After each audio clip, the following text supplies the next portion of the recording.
فاسألوا أهل الذكر إن كنتم لا تعلمون.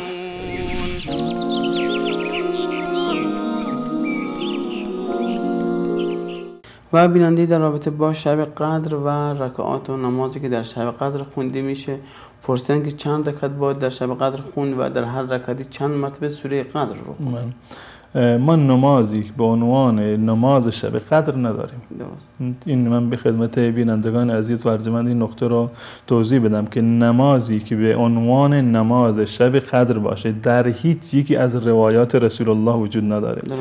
در هیچ یکی از کتاب‌های فقهی مذاهب اربعه اهل سنت و الجماعت وجود نداره. نه حنفی، نه مالکی، نه شافعی و نه حنبلی. مطلقاً چنین چیزی اصلاً وجود نداره.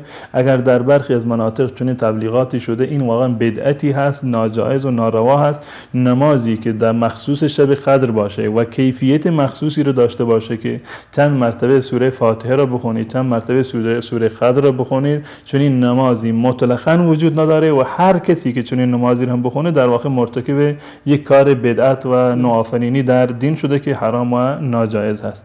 نماز به صورت کلی در شب قدر و در غیر شب‌های قدر جایز هست و تشویق و ترغیب شده که نماز بخونید. دقیقاً همین نمازی رو که شما در روز میخونید به صورت دو رکعت میتونید نماز بخونید. در هر رکعت یک مرتبه سوره حمد و یک سوره به هر اندازه‌ای که میتوانید بخونید و نماز بخونید. اما نمازی که مخصوص شب قدر باشه، تعداد رکعات مخصوصی رو داشته باشه، کیفیت مخصوصی رو داشته باشه، قرائت مخصوصی رو داشته باشه، مطلقاً چون این نمازی در مذاهب تمام مذاهب اهل سنت و الجماعت چون این چیزی مطلقاً وجود نداره.